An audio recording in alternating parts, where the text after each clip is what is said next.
오늘은 우리 요한복음 17장 말씀, 오늘 6절에서 우리 19절까지가 되겠습니다. 조금 깁니다. 요한복음 17장은 기도에 대한 말씀인데요. 먼저 예수님이 지난 수요일 날 17장 1절에서 5절까지는 자신을 위한 기도거든요. 지금 오늘 볼 6장에서 19장까지는 제자들을 위한 기도고요. 20절에서 26절까지는 그 제자들을 통해서 믿을 사람들을 위해서 기도합니다. 그래서 17장은 기도에 관한 것이다. 그래서 오늘 제자들을 위한 기도인데, 예수님 제자들을 위해서 어떻게 기도하셨을까요? 그렇게 돼야 되거든요. 자, 기도대로 됐는지 또 우리가 살펴보고 우린 또 그렇게 살고 있는지 한번 보겠습니다. 세 가지를 이렇게 볼 수가 있는데 같이 읽어보겠습니다. 6절 제가 읽고 여러분 7절 하겠습니다. 아버지께서 세상 가운데서 내게 주신 사람들에게 내가 아버지의 이름을 나타내었나이다.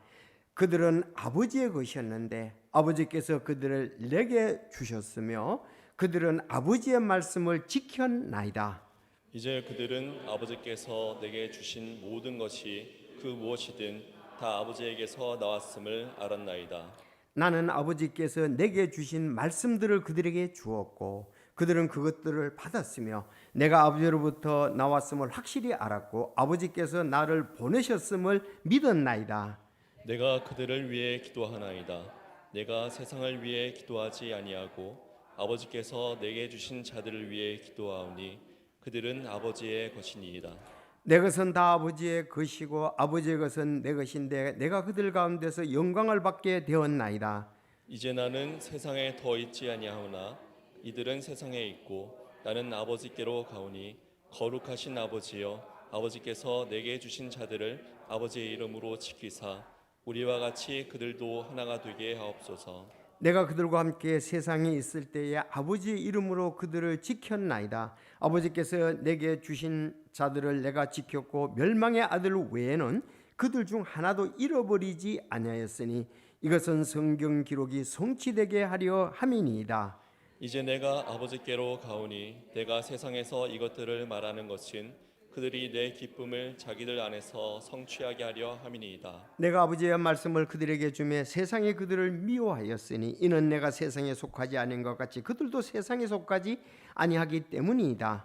나는 아버지께서 그들을 세상에서 데려가실 것을 기도하지 아니하며 그들을 악에서 지켜주실 것을 기도하나이다. 내가 세상에 속하지 아니한 것 같이 그들도 세상에 속하지 아니하나이다. 아버지의 진리로 그들을 거룩히 구별하옵소서. 아버지의 말씀은 진리이니이다. 아버지께서 나를 보내신 것 같이 그렇게 나도 그들을 세상에 보내었고 또 내가 그들을 위해 나 자신을 거룩히 구별하오니 이것은 그들도 진리로 거룩히 구별되게 하려 함이니이다. 아멘. 기도하겠습니다. 하나님 아버지 감사합니다. 참 예수님께서 이제 이 땅을 떠나시기 전에 하나님께 제자들을 위한 기도를 하셨습니다. 아버지여, 그 내용이 오늘날까지도 여전히 참 진행되고 있고 또 제자들이 그 말씀대로 되었음을 믿습니다. 특별히 참 우리도 이 시대에도 제자로서 살아가는데 이 말씀이 참 힘있게 하여 주시고 이 말씀으로 말미암아 굳게 서고 행해짐으로 아버지의 뜻이 드러나고 아버지를 영화롭게 하는 귀한 말씀이 될 수 있도록 주여 오늘 밤에 이 말씀 복을 허락하여 주시며 참 성도들 각자의 마음속에 내가 무엇을 어떻게 해야 될지 귀하게 가르쳐 주시고 순종하고 또 믿음으로 행하게 도와 주옵소서. 참 말씀이 없어서 참 가란 영혼들이 있습니다. 말씀이 없으므로 그들이 참 무엇을 위해 살고 어디로 가는지 목적이 무엇인지 모르는 그런 영혼들이 있습니다. 주여 인도해 주시고 더 말씀에 대해서 창념하게 하시며 아버지 뜻을 행하기 위해서 말씀 볼 수 있도록 역사해 주시고 또 갈급한 영혼들 되게 하여 주옵소서. 하나님의 말씀을 행함으로 참 세상의 어떤 일보다도 주의 제자로 살아가는데 힘있게 살아가는 저희들 되게 하옵소서. 오늘 말씀 마칠 때까지 인도해 주시길 바라오며 예수님의 이름으로 기도드리옵나이다. 아멘. 자, 오늘 이제 제가 요한복음 17장에는 세 가지 기도가 있다고 그랬죠? 무슨 기도? 예수님이 자신을 위한 기도, 또 예수님이 제자들을 이제 위한 기도, 또 세 번째는 이제 제자들을 통해서 믿게 될 사람들을 위한 기도, 세 가지 기도를 했습니다. 상당히 조직적이죠. 성경에는 이렇게 지혜의 하나님께서는 이렇게 조직적이고 또 질서 있고 이렇게 하는 게 많아요. 하나님은 질서와 조화와 조직을 중요하게 생각하세요. 우리가 그래서 성도가 살아가면서도 이런 부분들이 필요하거든요. 우리는 질서가 있어야 되고 조화가 있어야 되고 조직이 있어야 돼요. 그랬을 때의 일들을 잘 아름답게 성취해낼 수가 있는 거예요. 자, 따라합시다. 질서, 조화, 조직. 그런 부분, 그런 식으로 하나님께서 말씀을 많이 하셨거든요. 예를 든다면 범죄하고 난 다음에 아담과 하와가 범죄하고 난 다음에 하와에게 물었어요. 너 어떻게 해서 그렇게 선악과를 따먹고 남편에게 줬느냐 하고 이제 원인을 묻는다고요. 그래서 이렇게 뱀이 나를 유혹해서 이렇게 먹었습니다. 뱀의 말도. 그 다음에 이제 징벌을 내릴 때는 뱀에게 먼저 얘기를 하셨어요. 뱀의 징벌, 다음에 여자의 징벌, 그 다음에 아담의 징벌, 이렇게 세 가지를 아주 체계적으로 또 얘기하는 것도 우리가 볼 수가 있습니다. 여러분, 지금 민수기 말씀을 잘 보지만 이스라엘 백성들이 오합지졸의 사람들이 아니고 아주 질서와 조화와 조직이 잘 됐잖아요. 그러니까 선두에는 세 지파, 또 사방에 텐트를 칠 때도 세 지파 해서 12지파가 사방으로 이렇게 텐트를 치도록 하고, 갈 때도 조직적으로 가도록 하고, 그러니까 범죄하고 난 다음에도 그런 부분들 이제 잘 조직이 됐고 질서의 그런 부분을 얘기를 하시고, 이동할 때도 그런가 하면 신약의 이제 교회도 마찬가지잖아요. 교회도 세 부류에 대해서 잘 나타나고 있잖아요. 먼저 우리 감독에 대해서 얘기하고, 집사에 대해 얘기하고, 성도들, 이렇게 세 부류가 있다는 걸 얘기를 하고 있지 않습니까? 또 가정에 대해서도 보면 아내들아, 남편들아, 자녀들아, 종들아, 그렇게도 얘기를 하고 있지요. 오늘도 기도할 때에 예수님이 이렇게 말씀하신 것을 볼 수가 있습니다. 우리 교회가 여러 가지 행사와 활동들을 하려 그러면 질서가 있어야 되고 조화가 있어야 되고 조직이 잘 돼야 돼요. 이렇게 잘 되면은 효과적으로 사역을 할 수가 있는 거예요. 지난 주일날 이제 우리가 어버이 주일날 이렇게 행사 계획 같은 것도 그런 부분을 하니까 질서가 있고 모양이 있고 잘 격려가 되지 않습니까? 여러분, 기도에 대해서 이제 실제로 보면은 우리가 기도할 때에 오늘 여기 본을 다룬다면은 먼저 자신을 위해서 기도해야 되죠. 그렇죠? 이제 일반적으로 자신을 위해서 기도하고, 가족들을 위해서 기도하고, 일단 직장 생활을 위해서 기도하는 거예요. 자, 그러면 교회를 위해서 기도할 때는 말씀드린 대로 내가 이제 섬길 부분을 위해서 기도하고, 목회자를 위해서 기도하고, 집사님들을 위해서 기도하고, 성도들을 위해서 기도하고, 이렇게 체계적으로 하면은 상당히 그 하는 것에 대해서 보람이라든지 그 모든 것도 그렇게 되어 있습니다. 그래서 질서적으로 조화 있게 조직적으로 잘하면 좋아요. 그래서 우리 여기 이제 사역자들인데, 사역자들이 사역을 나갔을 때도 마찬가지입니다. 이렇게 질서와 조화와 조직을 잘 하면은 성도들이 섬기는 데에 기쁨을 누릴 수가 있고, 대에 갔을 때 감동이 있게 되고 열매들이 있게 되는 거예요.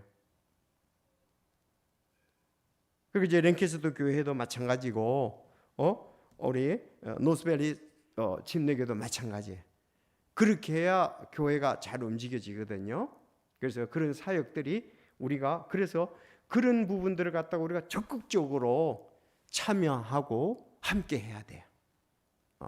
그래서 교회에서 어떤 것을 할 때에 정말 이게 주님 기뻐하고 주님께서 영광을 받으실 거라면 내가 잘 참여를 해가지고 각자 그러니까 하나님께서 모세에게 말씀하시고 모세가 아론에게 얘기하고 또 제사장들이 장로들에게 얘기를 하고 장로들이 통치자들이 백성들에게 얘기했단 말이죠. 그래서 잘 이렇게 하면은 질서 정연하고 효과적으로 할 수 있고 또 하나님의 함께 하심에 대해서 우리 좋은 열매들, 격려들도 얻을 수가 있는 거예요. 자, 그래서 여러분 이제 기도에 대해서 할 때 이제 일반적으로 나를 위해서 기도하고 가족들을 위해서 기도하고 직장 생활을 위해서 기도하는 거. 그러나 교회를 위해서 기도할 때에 자신의 섬긴 부분에 대해서 기도하고 목사님들, 목회자를 위해서 기도하고 집사님들을 기도하고 성도들을 위해서 기도하고 이렇게 잘 되면 헷갈리지 않잖아요. 늘 그렇게 기도하면은 내가 오늘 뭘 위해서. 근데 기도에 그냥 제목이라든가 이런 것이 그냥 막 하다 보면 내가 뭘 위해서 기도하는 거야. 자기 기도해놓고도 모른단 말이에요. 오늘 그래서 우리 자녀들을 위해서 우리 가족들을 위해서 내가 꼭 기도하고 있구나. 얼마나 확신이 있고 기쁨이 있습니까? 그렇죠. 자녀들을 위해서 사실 많은 경우에 가족들을 위해서 기도하는 부분들이 우리가 약할 수가 있거든요. 그렇기 때문에 그들을 진정 사랑하고 주님의 사람으로 함께 쓰임받는데 약한 경우가 있다고요. 기도하면 하나님께서 지혜를 주시잖아요. 하나님의 지혜로 같이 건면하고 함께 세울 수가 있지 않습니까? 그렇게 돼야 되는데 사실 가족을 위해서 기도하지 아니하고 그냥 자기만 왔다 갔다 하고 그냥 여러 가지 생각이 분산되어 있으면 자기 자신이 무엇을 위해서 하는지 정확하지 않기 때문에 확실하든가 성취감이 덜한 거죠. 오늘 예수님의 기도 한번 예수님 자신을 위해서 기도하고 이제 제자들을 위해서 기도하는데 세 가지로 이렇게 볼 수가 있겠더라고요. 자, 아버지의 말씀을 잘 지키는 제자들이 되게 기도했습니다. 아버지의 말씀을 잘 지키는 기도 했고, 두 번째는 진리로 거룩히 구별되는 제자가 되도록 기도를 했습니다. 그리고 세 번째는 말씀을 들고 세상으로 나가는 제자들을 위해서 기도를 했습니다. 아마 이것은 마태복음 10장에 보면 제자들을 부르시는 장면이 나오죠. 12제자를. 자, 제자들을 불렀을 때 가장 중요한 것이 하나님의 말씀을 지키는 거잖아요. 그러니까 하나님의 뜻을 행하는 거잖아요. 말씀을 지켜야 된다. 그리고 말씀을 하면 그럼 우리가 거룩히 구별되는 사람이 되잖아요. 다른 세상하고 다른 것이. 그리고 또 우리는 사명이 있는데 복음을 들고 세상으로 나가는 것. 말씀을 들고 세상으로 나가서 전하는 거잖아요. 이 세 가지를 위해서 기도하신 것을 오늘 볼 수가 있습니다. 여러분, 교회에 다니는 사람들이 많이 있습니다. 그런데 그 중에서도 거듭난 사람들은 또 어떤 교회는 많지만 어떤 교회는 거듭난 성도들이 적을 수도 있는 거예요.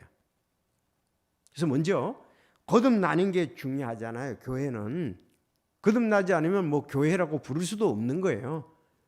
교회에 성도라고 부를 수도 없습니다. 그런가 하면 거듭난 사람들 가운데도 제자답게 사는 사람들은 또 적다는 거죠.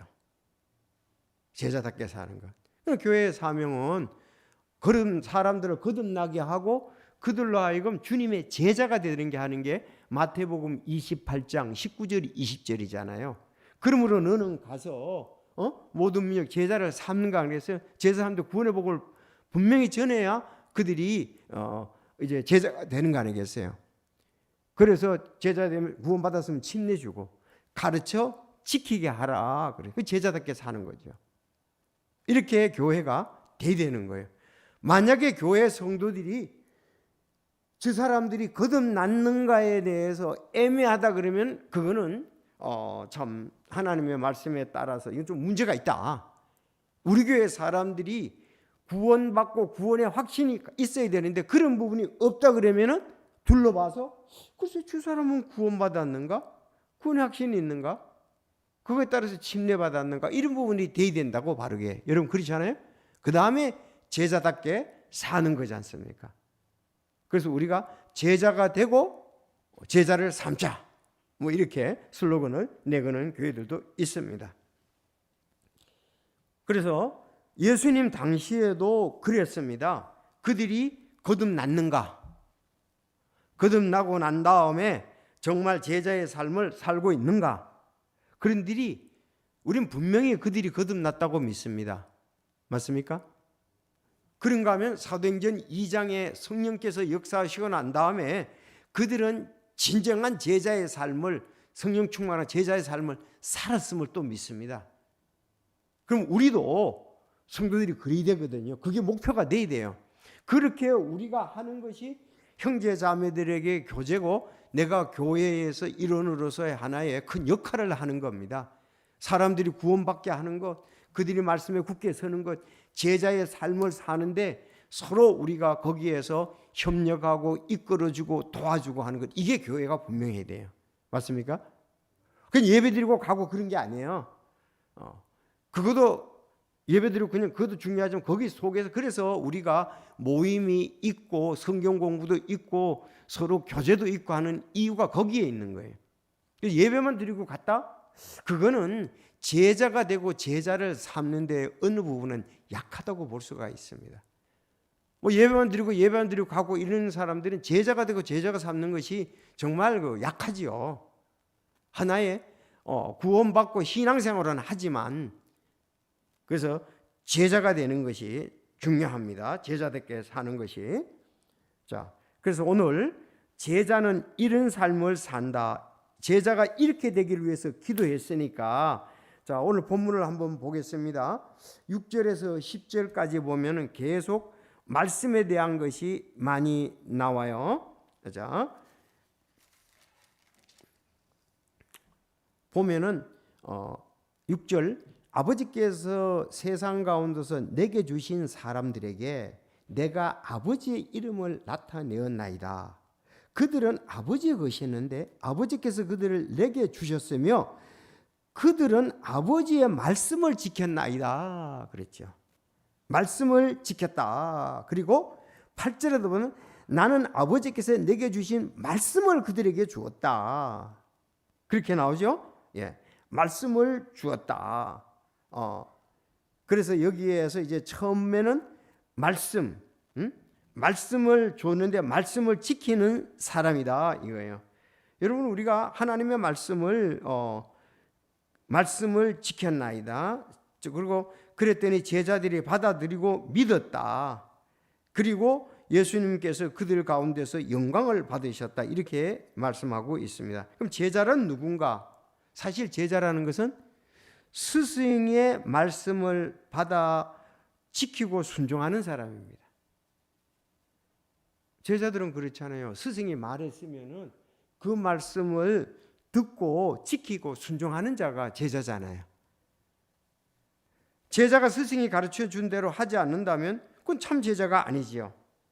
스승의 가르침이 옳다고 확신하고 그대로 지키며 따라야 제자가 될 수가 있습니다.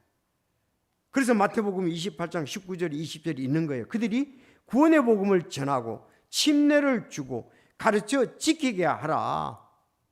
이게 이제 제자를 되는 거잖아요. 자, 오늘날도 마찬가지다 이렇게 보면 좋겠습니다. 그런데 우리의 스승이신 예수님의 말씀을 우리가 온전히 지키고 순종하는 자가 오늘날 적다는 겁니다. 바울 사도는 그렇게 얘기를 했죠. 고린도전서 11장 1절에 내가 그리스도를 따르는 자가 된 것 같이. 바울은 예수님의 제자입니다. 너희는 나를 따르는 자가 되라 그랬습니다. 바울이 이제 고린도 교회를 세웠잖아요. 고린도전서 11장 1절에 나는 주님의 제자다. 너희들은 내가 가르쳐 준 대로 해서 내 제자가 되든 내 제자가 되든 사실 주님의 제자죠. 그렇게 말씀을 했습니다. 여러분들 이렇게 말씀을 전하고 말씀을 지키는 거예요. 바울 사도가 사도행전 9장에서 그 누가가 기록하기를 바울 사도가 제일 첫 번째 한 게 뭡니까? 본인 스스로 한 게 구원받고 난 다음에. 잘 기억이 안 나죠? 아니 바울 사도가 다마스커스 도상에서 예수님의 부르심을 받았잖아요. 받고 난 다음에 아나니아가 뭘 했어요? 그럴 때 빛을 받아가지고 맹인이 됐잖아요. 그래서 안수해서 눈뜨게 하고 침례 받았습니다. 그리고 난 다음에 그가 제자들하고 이제 그 다마스커스의 제자들하고 교제를 나누고 즉시 한 게 있습니다. 즉시 회당에 들어가서 그리스도를 선포했습니다. 예수님이 메시아 맞다. 그 선포했습니다. 그분께서 하나님의 아들이시다. 9장 20절이 제일 첫 번째 그거예요. 여러분 우리가 구원받고 난 다음에 다른 사람한테 가가지고 해야 될 게 뭐냐? 나 예수님을 통해서 하나님의 자녀가 되었어. 나 구원받았어. 그 간증이 제일 첫 번째 해야 될 일이에요. 내가 예수님 믿었다는 거 그걸 얘기를 하는 거예요. 아시죠?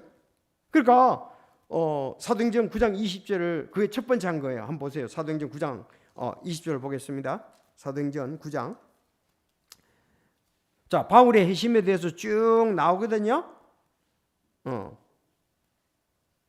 18절에 보면 즉시 그의 눈에서 비늘 같은 것이 떨어져서 그가 곧바로 시력을 받았고 일어나 침례를 받았지요. 음식을 먹으며 강건해지고 그 뒤 사울이 다마스커스에 있는 제자들과 며칠을 지나며 보세요. 20절 줄 거세요. 시작.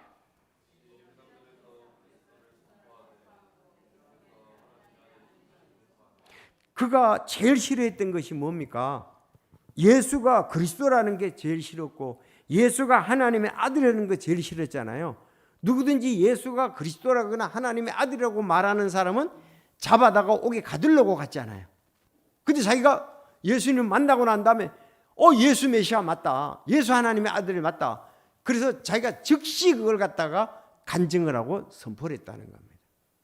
그래서 우리가 여기 제자들에게 얘기를 한 거예요. 말씀을 우리가 그들에게 줘서 말씀을 전하는 거. 그래서 그가 여기 그리스도라는 말은 이미 성경에 예언되어 있습니다. 메시아 탄생 장소에 대해서 말씀했죠. 메시아의 처녀 탄생에 대해서 말씀했죠. 메시아는 성령의 기름 부음에 대해서, 메시아는 고난받고 죽음과 매장 부활 승천하는 것에 대해서 구약에 쭉 얘기를 했잖아요. 그게 예수님께 그대로 이루어졌지 않습니까? 지금 안 이루어진 게 딱 하나가 있습니다. 메시아에게 안 이루어진 거 뭐가 있습니까?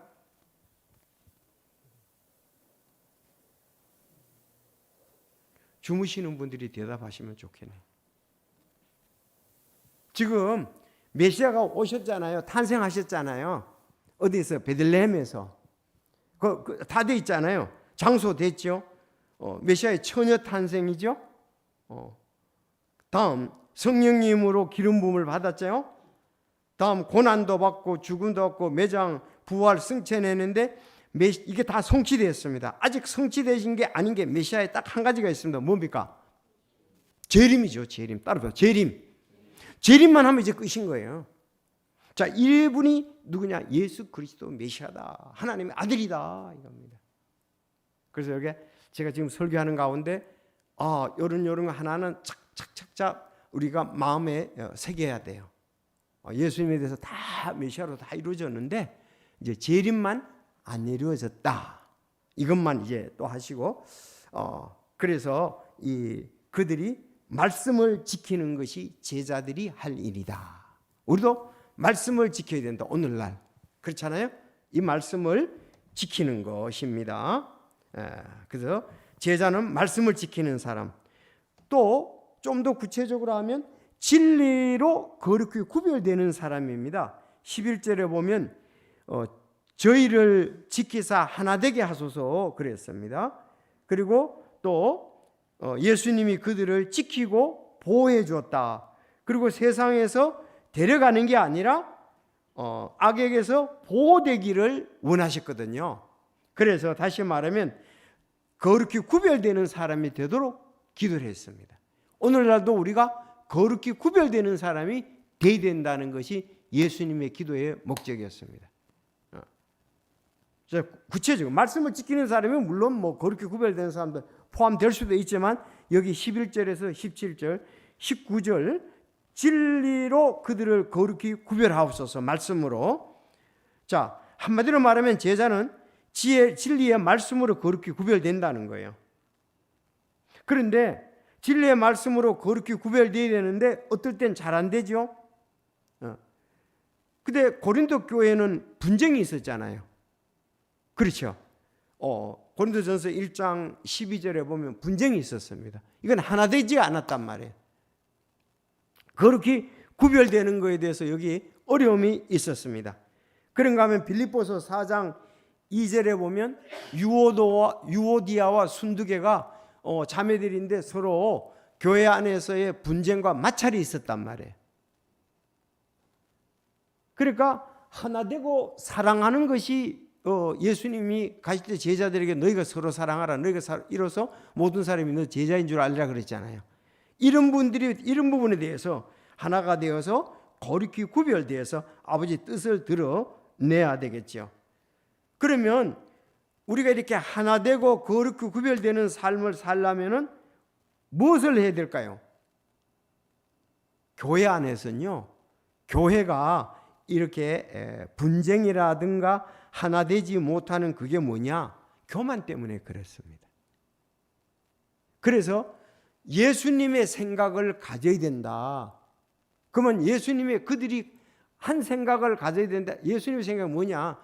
예수님이 겸손히 섬기고 자기 자신을 희생물로 줬지 않느냐. 따라합시다. 겸손히 섬김.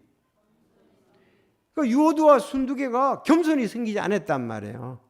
고린도 교회 사람들이 겸손히 섬기지 않았단 말이에요. 하다가 보니까 자기 육신이 자꾸 드러나려고 그래. 자기 육신이 드러나려고 그래. 자기가 자랑해야 하려고 그래. 그렇게 되면은 또 서로 원망과 시비가 있게 되겠죠. 그래서 진리의 말씀으로 거룩히 구별되려면 겸손해야 된다. 겸손히 자기 자신을 잘해야 돼요. 제가 요즘 그 유튜브에 이제 저하고 같이 신학을 하고 뭐 장로교 통합층의 그 회장이던 김우식 목사님 그걸 한번 틀어봤더니 계속 그게 나오더라고요. 근데 가는 곳곳마다 그야말로 우리나라의 통합적 회장이니까 내놓으라 하는 교회들 가더라고요. 큰 교회들. 명성교회 가서도 뭐 설교를 하고 또 여러 큰 교회 가서 이렇게 설교하는 그 부분들이 있더라고. 거기서 대부분 설교도 그분은 치유하는 교회 담임 목사님이거든요. 화곡동에. 그런데 교회 안에 분열에 대해서 많이 얘기를 하더라고. 상처에 대해서 많이 얘기를 하고. 미국에서도 목사와 장로 간의 트러블. 자기 교회도 그런 부분들이 있어가지고 재판을 50몇 번을 했대요. 그런 부분들. 가면은 주로 교회 안의 치유에 대해서 거기 명성교회에서 막 총회 설교할 때도 그렇고 사랑의 교회 가서 설교할 때도 그러고 아마 숭의교회인가요? 거기 가서 설교할 때도 대부분 그거더라고요. 교회 안의 갈등, 분쟁 이 부분에 대해서 예를 들면서 많이 얘기를 하더라고요.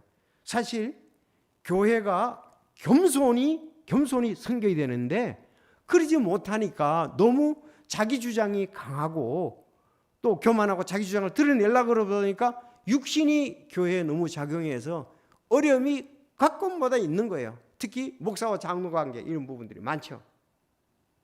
이제 또 가니까 자기도 그 화곡동 교회 가니까 그냥 두 패가 나눠져 가지고 서로가 마치 전쟁을 하는 것 같더라. 막 그런 얘기를 하고 그런 예화들을 많이 쓰더라고요. 여러분들 이제 교회가 진리로 구별되어 하나가 되는 거 이게 중요합니다. 그렇죠? 여기 하나되게라는 말이 참 많이 나와요. 나중에 이제 다음 수요일도 보지만은 성도들도 하나되게 해달라는 말이 많이 나옵니다. 하나 되려면은 우리가 예수님 안에서 하나잖아요. 구원받고 성령의 인도하심을 따르고 겸손히 서로 섬기면은 예수님처럼 그렇게 그 생각을 하고 그 방법을 따라가야 된다 이 말씀입니다. 그렇지 않으면 하나 될 수가 없다. 특히 그래서 저희를 지키사 하나 되게 하십시오. 그래서 삼위일체 하나님은 하나 되시다고 우리가 하나 된 것 같이 그랬거든요. 아버지 하나님과 아들 예수님과 성령 하나님은 서로가 다투는 적이 없어요. 아주 조화가 잘 되는 거예요. 사역을 아주 세 분은 다 역할에 맡은 대로 잘 하시는 거예요. 우리가 하나 된 것 같이 그들도 하나 되게 해달라고 기도를 했습니다. 제자들을 위해서. 맞잖아요. 그들이 성령의 인도하심을 따를 때에 하나가 되었습니다. 여러분, 육신의 것은 분열할 수밖에 없어요. 육신이 드러나면 분열할 수밖에 없습니다. 성령이 역사할 땐 하나가 되는 거예요. 그러니까 성령님께 순종하는 것이 중요하다. 자, 그래서 그리고 여기 내가 이 땅에 있을 때는 예수님이 자기 제자들을 잘 보호하고 지켜줬다 이거예요. 근데 가룟 유다 외에는 다 잘 지켜서 지금 제자로 이렇게 했다 그랬어요. 그래서 가룟 유다는 어떻습니까? 그는 하면 시편에 보면은 시편 41편 9절, 시편 109편 8절에 보면 가룟 유다에 대해서 대언이 되어 있어요. 그 외에는 다 이루었다 그렇게 말씀했습니다. 그래서 가룟 유다 대신에 누가가 뽑히죠? 요셉과 마띠아가 추천이 됐지요. 사도행전 2장입니까? 2장 16절 같아요. 마띠아가 뽑혀서 가룟 유다 대신에 제자가 됐지 않습니까? 따라서 마띠아.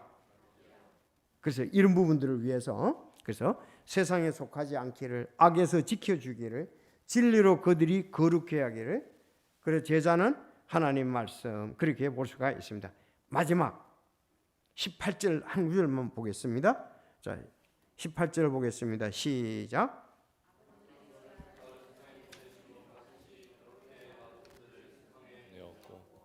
그렇죠. 하나님 아버지께서 예수님 이 땅에 보내셨잖아요.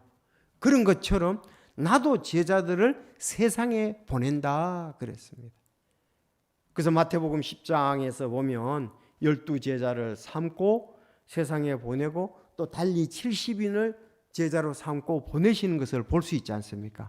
여러분, 제자는 이렇게 주님의 명령을 받고 나가는 사람이다 그랬습니다. 사도행전 9장 다시 보면 먼저 그는 주님을 경험하고 아라비아에서 3년 동안 배우고 1, 2, 3차 선교여행과 로마 선교여행으로 하나님께 영광을 돌린 것을 볼 수가 있습니다. 그는 세상으로 갔지요. 그래서 우리가 자주 하는 말이 가든지 보내든지, 선교는 우리의 사명입니다. 선교는 멈출 수가 없습니다. 사도행전 1장 8절 오직 성령님께서 너에게 오신 뒤에 너희가 권능을 받고 예루살렘과 온 유대와 사마리아와 땅의 맨 끝지역까지 이르러 나를 위한 증인들이 되리라 하시니라 그랬습니다. 제자란 주님의 파송을 받아 떠나는 사람이 제자다. 우리 찬송도 있잖아요. 비록 선교사로 안 가더라도 내가 먼 곳에 가지 못해도 내 주변의 사람들에게라도 우리가 복음을 전해야 되겠죠. 그래서 우리가 신앙인 믿음의 사람들이라 보면 우리는 내가 구원받았다면 내 이웃의 사람들도 구원받아야 되고 우리나라의 사람들도 구원받아야 되고 전 세계의 사람도 구원받아야 되는 거예요. 중요하잖아요. 그러니까 우리가 내가 선교사로 나가든지 선교사로 나간 사람을 후원한다는 것은 바로 내 대신 가신 거잖아요. 그들에게 우리가 선교가 중요합니다. 단기 선교를 가든지 선교 헌금으로 열심히 하든지. 여러분, 어떤 나라들은 아직도 5만 원, 10만 원이면 그들의 한 달치 월급이에요. 그러면은 우리가 이만큼 아주 우리나라는 참 경제적으로 하나님께서 복을 주셔서 미국의 선교사님들이 그 당시에 달러가 엄청 가격이 높았죠. 우리나라의 땅은 뭐 그냥 너무 쌌었어요. 그래서 선교사님들이 와서 큰 땅들을 갖다가서 그 부산에도 아주 큰 성수침례교회 그 땅이 있고 행당동 교회도 600몇 평이잖아요 지금. 그때 쌌어. 그럼 미국의 돈이 힘이 있어요. 지금은 우리나라 돈이 힘이 있거든요. 다른 나라에 가서 우리가 선교체에 혼들을 구원하는데 귀하게 쓰일 수가 있습니다. 진짜로 아름다운 사람은 내가 저금 통장에 돈이 얼마 있는 게 문제가 아니고 선교를 위해서 내가 그 일들을 어떻게 참 잘 사용하느냐가 중요한 거예요. 오늘날 이제 좀 그런 부분들이 젊은 세대에겐 좀 약한 것 같아요. 그게 이제 세상하고 똑같은 원리들로 따라가려고 그러니까 아예 우리는 이런 음식 정도는 먹어야 되고 우리는 커피는 기정사실이고 또 이렇게 하다 보니까 너무 지출이 많은 거예요. 뭐 휴대폰도 써야 되죠. 공과금도 내야 되죠. 먹는 것은 기본적으로 커피는 기본이죠. 음식도 이 정도 수준은 먹어야 되죠. 그러다 보니까 어떨 때 선교할 돈이 없을 수도 있거든요. 그런데 음식은 나의 건강을 위해서 먹는 것 아니겠습니까? 그렇죠. 비싸고 다른 사람을 따라가는 게 아니라 자 그렇게 해서 우리가 어떤 부분들은 쓸 거 다 쓰면은 입을 거 다 입으면 먹을 거 다 먹으면은 선교할 게 없죠. 그런데 선교를 하든 11조를 하든 헌금을 하든 이것도 조직적으로 해야 돼요. 계획적으로 해야 돼요. 무슨 말씀인지 아세요? 그렇지 않으면 헌금할 수가 없습니다. 저는 나름대로 그렇게 하고 있어요. 저한테 누가 묻는다 그러면 난 이런 부분에서 내가 교리 창립 기념 또 우리 추수감사 얘기 드리고 또 뭐 동명형제 성경금 이런 데서 드리고 내가 주일날 헌금은 이렇게 하고 계획이 되어 있다고요. 여러분 그런 계획이 되어 있나요? 그게 없으면은 신앙의 기쁨이 없어요. 그래서 내가 먹는 거라든가 어떻게 하는 것에 대해서도 잘 해서 해야 되고 물질에 대해서도 이렇게 들어온 것에 대해서는 이렇게 드려야 되겠다. 그러면은 내가 하나님의 사람으로서 드리는 부분도 그렇고 일하는 부분에 대해서 성취감이 있는 거예요. 그러면 믿음에 담대함을 얻거든요. 여러분이 그런 부분을 하면 누가가 어떻게 하냐고 그러면 제자가 되고 제자를 삼는데 그게 신앙생활에 다른 사람에게 전달 효과가 있는 거예요. 그냥 되는 대로 주머니에 아무것도 잡히면 그냥 헌금하는 그거는 그래서 성경에 보면 어떻게 나옵니까? 그들은 1년 전부터 준비했다 그랬거든요. 상당히 논리적이고 계획적이에요. 조직적이에요. 이게 그리스도인들의 성숙한 지금 제자에 대해서 얘기를 합니다. 참 제자는 그리스도인으로 그냥 머무는 일이 아니고 성숙하고 성장하고 주님을 가장 가까이 본받는 사람이 제자거든요. 지금 제자에 대해서 얘기하는데 그냥 평범하게 뭐 이럭저럭 신앙생활하는 사람은 제자가 아니죠. 그래서 우리가 이런 부분들 또 내가 받은 선물들 그런 것을 어떻게 써서 나가 하나님께서 주신 선물 은사는 뭐다. 그 부분을 적극적으로 하나님께 기도하는 가운데 알고서 자기 자신을 난 가르칩니다. 나는 찬양이다. 나는 이런 섬기는 봉사가 내가 볼 때 맞다. 그럼 그걸 찾아가서 하는 거예요. 그것이 이 땅에서의 제자의 삶을 사는데 각각 선물을 받은 대로 물질적인 것도 아름답게 쓰는 거예요. 그래서 좀 더 성숙한 그리스도인으로 우리가 해야 되는데 아버지께서 나를 보내신 것 같이 그래서 아버지 뜻을 이뤘잖아요. 내가 사람들을 세상에 보낸다 그랬습니다. 그들은 또 아버지 예수님께서 배운 대로 나가서 그들은 세상에 나가서 또 주님을 증거합니다. 세상으로 가라. 이 명령을 잃어버린 교회는 죽어가는 교회입니다.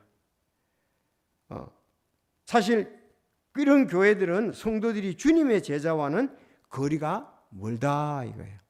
여러분 수요일날 오는 게 쉽지가 않잖아요. 시간을 드리는 것도 우리가 바빠요. 가정생활도 해야 되죠. 교회생활도 해야죠. 직장생활도 해야죠. 사회생활 해야 되죠. 그렇게 하려면 어떻게 해요? 잘 질서 있게 조직적으로 조화를 이루어야 됩니다. 그래야 건강도 유지할 수 있고 가정도 유지할 수 있고 직장생활도 아름다울 수 있는 거예요. 그냥 무방비 되는 대로 사는 사람은 되는 대로 되는 사람이에요. 알죠? 잘 되는 게 아니고 되는 대로 되는 사람이에요. 제자는 못 돼. 되는 대로 되는 거지. 그냥 신앙생활을 하는 거지. 그래서 오늘은 예수님이 제자에 대한 기도를 하셨거든요.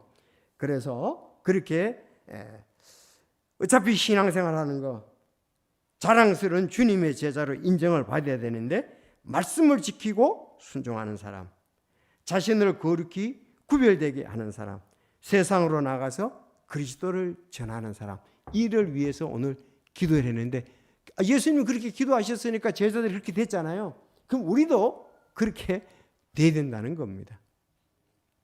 어떤 사람이 이제 간증을 하러 보니까 자기는 아이들이 여러 명인데도 주일날 교회 오는 게 그냥 허겁지겁 하지 않는데요. 왜? 토요일날 다 해놓고 주일날 출발할 것만 기다리면 된다 그러더라고요. 주일날 다 하려고 그러니까 이건 뭐 북새통이죠. 그건 자녀들에게 좋은 영향을 끼치는 게 아니에요. 주일날 하려고 그러면. 왜? 사람이 바쁘고 하면은 애들한테 짜증 내거든요. 강요를 하거든요. 그 자기는 주일날, 자녀들이 아주 주일날, 토요일날 다 해놓는다 그래요.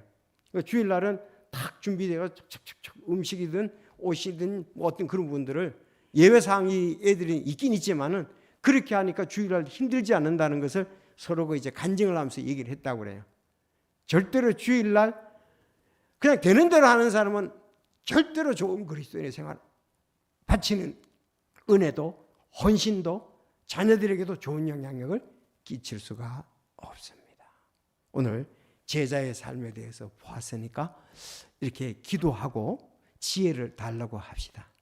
그런데 참 지혜롭게 섬기는 우리 형제 자매들이 교제를 해보면 있어요. 참 지혜롭게 하더라고요. 그렇게 하니까 뛰어난 그리스도인 생활하고 다른 사람에게 본이 되고 그야말로 그 사람들하고 교제하면 이 사람은 이렇게 해서 섬기는구나. 우리 그렇게 돼야 될 줄로 믿습니다. 오늘 우리는 주님의 제자다.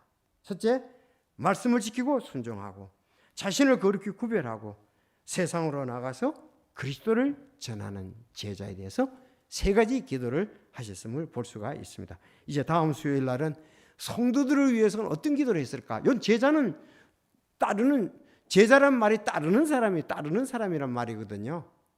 주님을 가까이 따라. 자, 성도들을 위한 기도도 또 비슷한 면들이 있습니다.